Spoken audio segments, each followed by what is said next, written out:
Dentro da tua geladeira tem muito frio ou pouco calor? E o que ondulatória tem a ver com frango assado? Tem ímãs no liquidificador? Por que deslizar no gelo é mais fácil que rolar no asfalto? E afinal, que relação tem entre o espelho e o escuro? Complicou?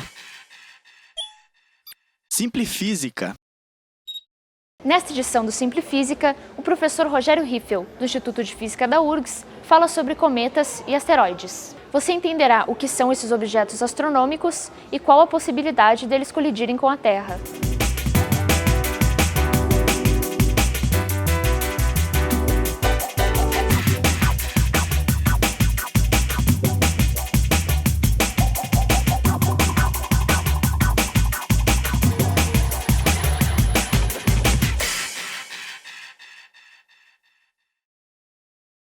Então, a primeira coisa que a gente tem que fazer ao pensar nesse tipo de objeto astronômico é tentar dar uma ideia da localização desses objetos dentro do sistema solar. Então, aqui a gente tem um cartoon que ilustra o sistema solar em escala de tamanho. Mas a gente tem, dentro do sistema solar, então, planetas pequenos, planetas gigantes, temos planetas anões, como, por exemplo, Plutão e alguns outros, o próprio Ceres que está aqui, e nessas regiões, entre Marte e Júpiter e na região de Plutão, a gente tem os asteroides, cometas, outras coisas que a gente também tem no sistema solar, são os satélites e os anéis. O que são os asteroides? Eles são um numeroso grupo de pequenos corpos que estão situados entre a órbita de Marte e de Júpiter, um primeiro grupo deles, tá? Eles se encontram a uma distância média de 2,8 unidades astronômicas. É 2,8 multiplicado pela distância do Sol até a Terra. Esse é o grupo mais próximo de nós. A teoria para a formação desses objetos, ela inicialmente pensava-se que foi um planeta que explodiu, mas isso foi abandonado quando se consegue detectar vários desses objetos e ver que a massa seria 1/1000º, mais ou menos, da massa da Terra, a massa somada desses objetos.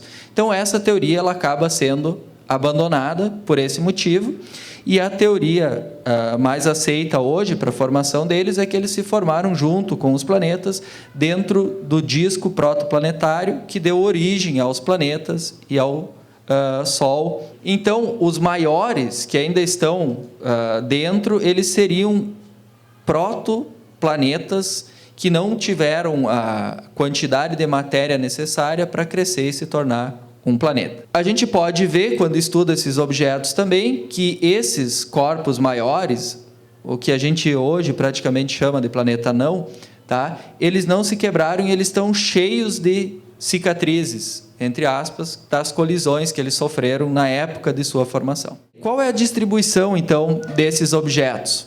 Os do cinturão principal, em sua vasta maioria, eles estão entre a órbita de Marte, que está em vermelho aqui, e a órbita de Júpiter aqui. Mais próximos de Marte do que de Júpiter, tá? E eles se encontram, então, nessa distribuição. Alguns deles têm algumas órbitas um pouco estranhas, órbitas que, por exemplo, podem cruzar a órbita da Terra, que está aqui. Como, por exemplo, esse asteroide aqui, o Apolo, tá? São grupos, na verdade. O Ícaros também pode cruzar aqui. Os maiores, como o caso do Ceres, está mais ou menos numa órbita aqui, bem tranquila, vamos dizer assim.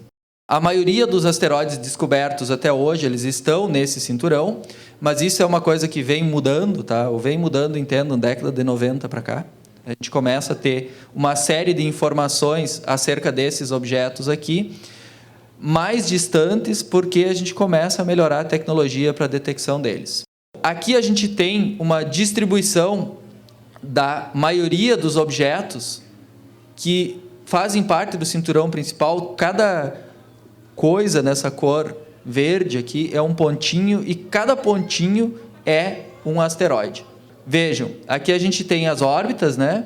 Terra, Mercúrio bem interno, Vênus, então temos vários aqui que são os vermelhos. A Terra está a 1 unidade astronômica do Sol. Então, esses estão marcados em vermelho. Então, a gente tem vários aqui que podem chegar a algum momento perto da Terra. Aqui a gente tem os de um outro cinturão, que é o cinturão de Kuiper. É um cinturão bem mais externo. Esses estão nessa região, marcados aqui, por enquanto, os descobertos, se não me falha a memória, aqui até o ano 2000, nessa figura aqui, e alguns objetos estranhos estão marcados em azul. Então, eles estão mais próximos do interior aqui do Sistema Solar. Lembrando que essas distâncias são distâncias muito grandes. E aqui eu mostro para vocês uma animação que ilustra a quantidade de objetos listada aqui, descoberta com o passar do tempo, desde 1980 até 2010. Toda vez que aparece um grupo de pontos brancos aqui, são os que foram descobertos em um determinado período aqui. Vocês vão vendo como isso aqui vai sendo povoado com o passar do tempo. O movimento deles aqui é o movimento deles na órbita. Uma vez que eles são colocados, eles ficam aparecendo um pouquinho em branco e vão continuando. Parece um enxame de abelhas em volta de um ponto. A gente já passou de 20 mil objetos aqui. Vejam que entra a década de 90 aqui, onde começam a ter as observações com o telescópio espacial também. Aí a gente consegue ter observação com mais detalhes desses objetos. E à medida que o monitoramento do céu aumenta, a quantidade de objetos detectados vai aumentando. Os pontinhos maiores aqui são os planetas, tá? Representados com suas órbitas. Então, cada vez que o terceiro pontinho dá uma volta, passou um ano. Vejam como a quantidade de detecções vai aumentando à medida que o tempo vai passando. Então, temos cada vez mais e mais e mais objetos detectados.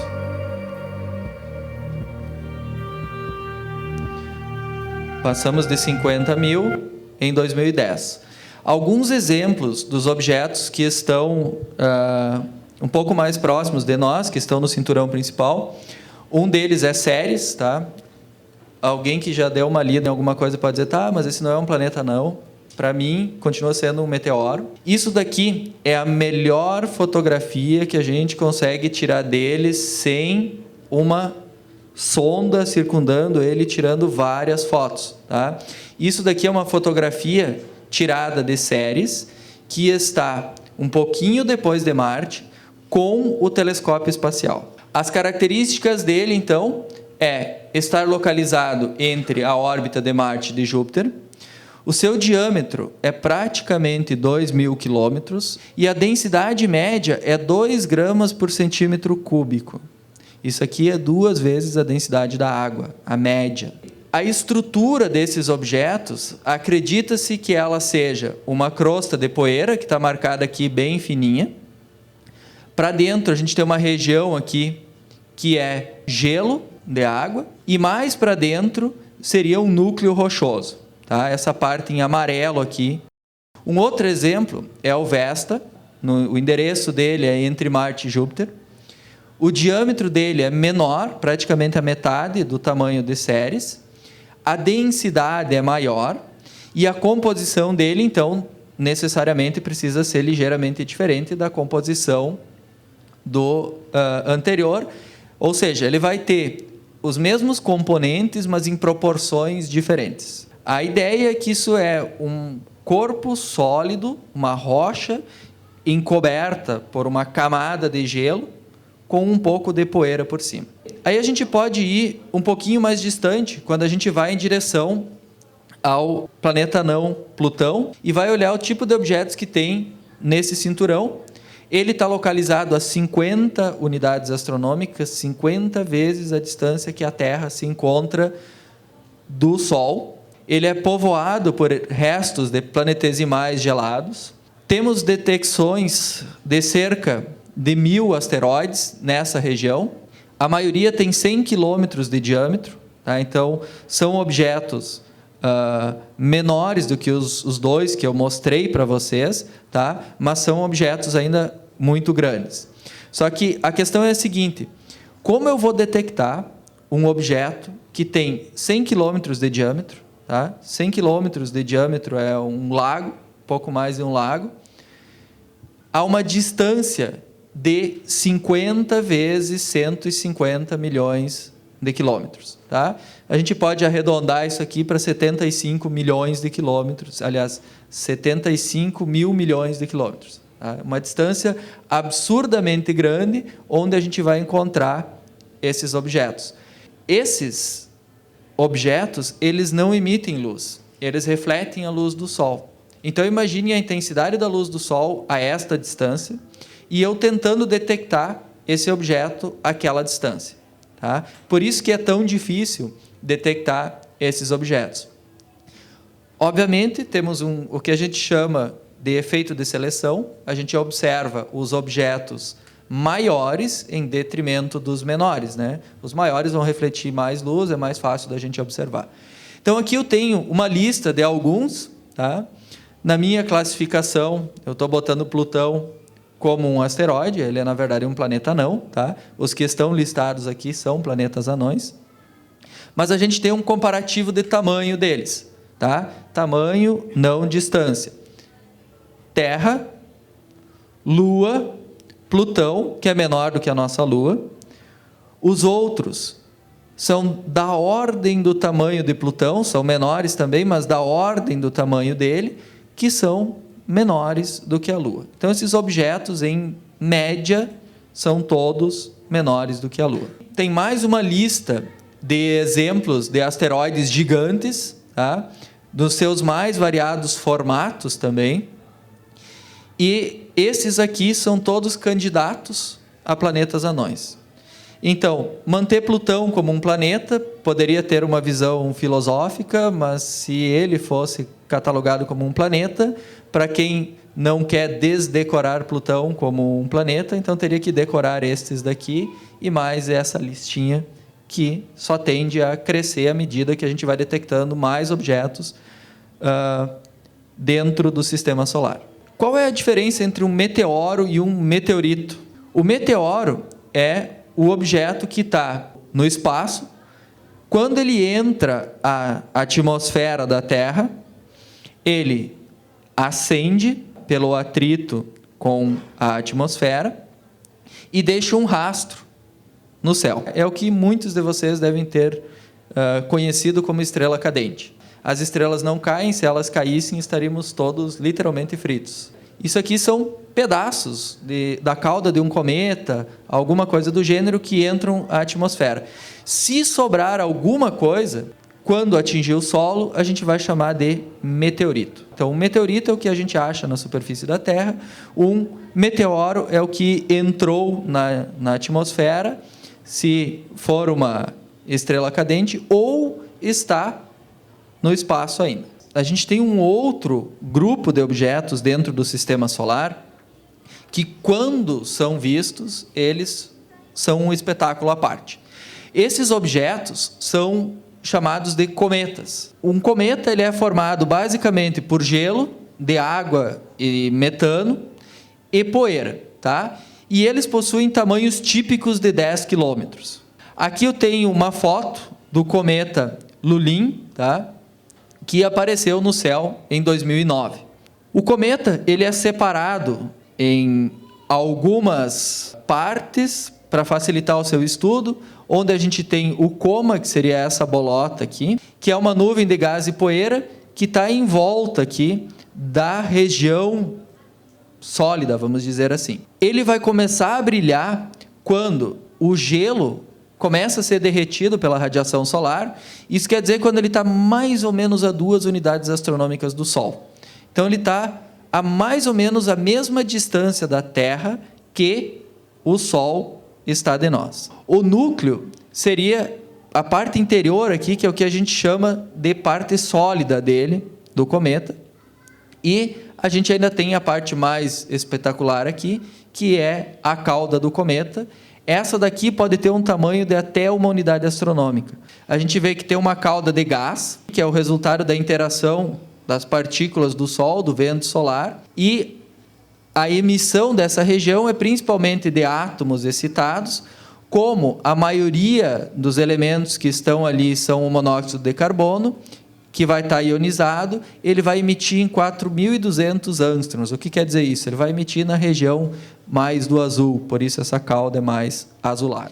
E a gente tem a cauda de poeira, que essa daí ela é causada pela pressão de radiação, e ela possui uma cor mais amarelada, porque na verdade ela está refletindo a luz do Sol. E essas duas caudas sempre apontam para o lado oposto que se encontra o Sol. Então, nesse caso, o Sol estaria aqui embaixo, e a gente tem essas duas caudas, isso fica mais fácil de ver olhando um esquemático aqui para a órbita de um cometa. Tá? Então, vejam que as caudas sempre apontam na direção oposta à direção do Sol. Exemplos de cometas, o mais famoso deles, o Halley. Isso aqui é uma foto de 1910. A gente tem aqui, obviamente, uma foto em preto e branco, mostrando o seu esplendor no céu. Temos o Hale-Bopp, que apareceu em 97. Isso aqui também é uma foto que vocês podem ver, não é tirada com telescópio, tem as pessoas aqui na frente. Março de 2013. Apareceu aqui o cometa Lennon, e esse aqui é o nome de catálogo, ele foi chamado de Pan-STARRS, mas na verdade é um dos cometas detectados por esse projeto aqui, do Pan-STARRS. Esses aqui apareceram em 2013. Eles, na verdade, fizeram a propaganda de um cometa chamado ISON, tá? Que todos nós esperávamos ansiosos por um espetáculo à parte no céu. E o que acabou acontecendo foi que o ISON pagou o preço de passar muito perto do Sol. Esses objetos aí, que andam aos milhares, aos 50 mil, para ser mais preciso, dando uma passeada aí dentro do Sistema Solar, muitos deles cruzando a órbita da Terra. Será que eles já atingiram a Terra em algum momento, algum deles? Além de procurar por colisões, a gente pode tentar pensar em coisas que poderiam impactar em colisões. Uma delas é a extinção dos dinossauros, que aconteceu há cerca de 65 milhões de anos atrás, e isso é consistente com o impacto de um asteroide de 10 quilômetros, ou um cometa. Tá? 10 quilômetros, lembram? 10 quilômetros é o tamanho de um cometa, que eu disse que é uma coisa pequena, porque os outros têm da ordem de 100. 10 quilômetros pode causar um baita de um estrago. Acredita-se que ele tenha caído na península de Yucatán, no México, nessa região aqui. Foi o impacto que aniquilou com os dinossauros dentro dessa hipótese? Foi assim, instantâneo? Torrou todo mundo? Tá? A resposta é não. O que acontece? Quando acontece um impacto desses, aqui a gente teria a cratera principal e aqui teria o primeiro anel na volta dela. O negócio cai, joga a água para cima, né? Joga a terra para cima e a terra cai de volta. Tipo jogar uma pedra na água, uma gota pula e cai em volta e forma uma espécie de um anel. Quando essa colisão aqui aconteceu, ela levantou muita poeira da superfície da Terra, e essa poeira que levantou oculta parte da luz solar. Ao ocultar parte da luz solar, muda as condições de temperatura da superfície da Terra e também a possibilidade de fotossíntese. Se isso acontece, o que vai acontecer? Não tem fotossíntese, não tem plantas. Se não tem plantas suficientes, os dinossauros que estão no corredor, tá, morrerão. Ou seja, eles podem ser extintos por esses motivos. Então, a energia liberada naquele impacto é 5 bilhões de vezes a energia da bomba atômica usada em Hiroshima em 1945. Mas essa cratera aqui, que é conhecida como a cratera do meteoro, ou a cratera de Barringer, ou a grande cratera, ela se encontra no Arizona, tem 1,2 quilômetros de diâmetro e tem 50 mil anos. Outro exemplo, tá, é o que aconteceu na Sibéria aqui, em 30 de junho de 1908, perto do rio Tunguska, possivelmente um asteroide ou um cometa de 100 mil toneladas, ele explode na atmosfera, na região próxima, essa mata aqui, e derruba milhares de quilômetros quadrados de mata. Então vamos simplesmente substituir essa mata por Porto Alegre. Imaginem se uma coisa dessas acontece em uma cidade grande, tá? É destruição em massa da região. É muito mais do que uma bomba atômica. Nessa cadeia de montanhas aqui, também na Sibéria, onde outro objeto de mais ou menos 100 toneladas, ele explode no ar, ele deixou mais de 106 crateras, ou seja, 106 foram contadas, com tamanhos de até 28 metros de diâmetro e 6 metros de profundidade. 28 toneladas dele foram recuperadas. No dia 15 de fevereiro do ano passado, um objeto rompe o céu da Rússia. Isso aqui é uma foto real dele já sendo destruído pela atmosfera. E eu vou mostrar um vídeo para vocês que é uma montagem das principais câmeras de segurança que conseguiram flagrar esse evento. E vale relatar que esse objeto aqui ele não tinha sido detectado antes de entrar na atmosfera.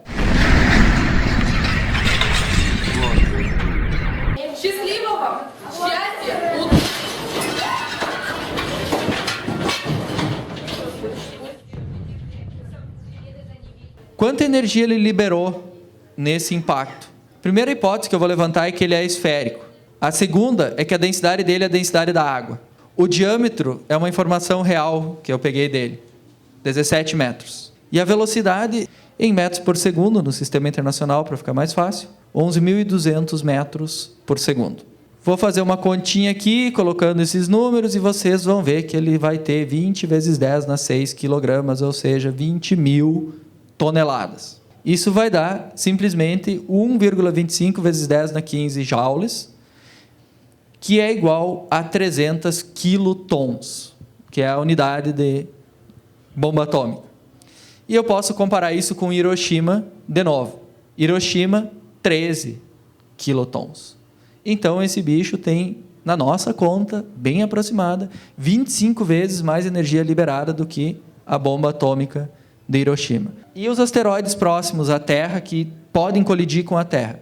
Para eles colidirem com a Terra, precisa de, literalmente, uma confabulação cósmica. Eles têm a sua órbita, a Terra tem a sua órbita em torno do Sol, e os dois precisam estar no mesmo local ao mesmo tempo, senão não vai acontecer o impacto. Então a gente pode pensar assim, quais são os asteroides que têm órbitas próximas à Terra, que cruzam a órbita da Terra e que vão ter, portanto, chance de colidir? São os vermelhinhos daquele desenho anterior. A maioria tem uma probabilidade de estar na posição da Terra, na sua órbita, em um momento de colisão, de mais ou menos, até um pouco menor que 0,5% no próximo 1 milhão de anos. O número de asteroides maiores que 1 quilômetro, porque daí o estrago já vai ser feio, tá? Não estou falando de metros, eu estou falando de quilômetros aqui, está entre 1.000 e 2.000. Se eu pegar o maior número aqui, divido por esse daqui, vai dar uma probabilidade de 1% no próximo milênio, porque isso aqui é 1.000. Como seria se um objeto desses, de fato, cruzasse a nossa órbita e nos acertasse? Tá?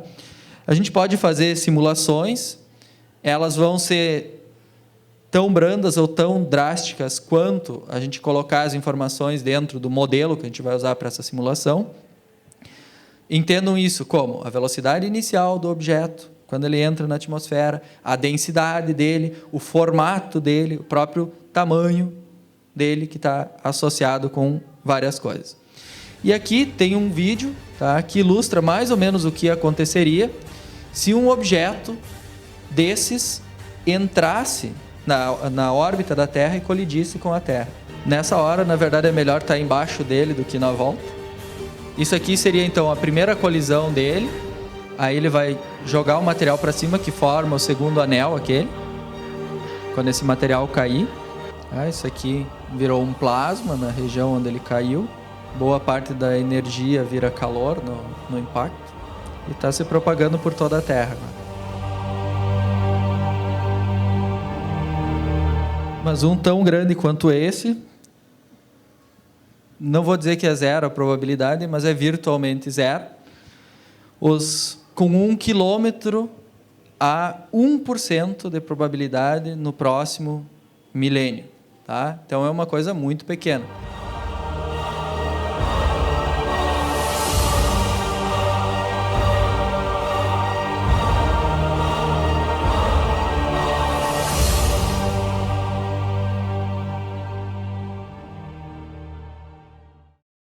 O que eu quero dizer para vocês é que impactos acontecem, se um impacto dessa proporção acontecer, extinção em massa, só que acho que não é de meteoro que a gente vai morrer. Tá? Então, talvez é mais fácil um meteoro cair na cabeça de alguém e alguém morrer de meteoro do que todos nós.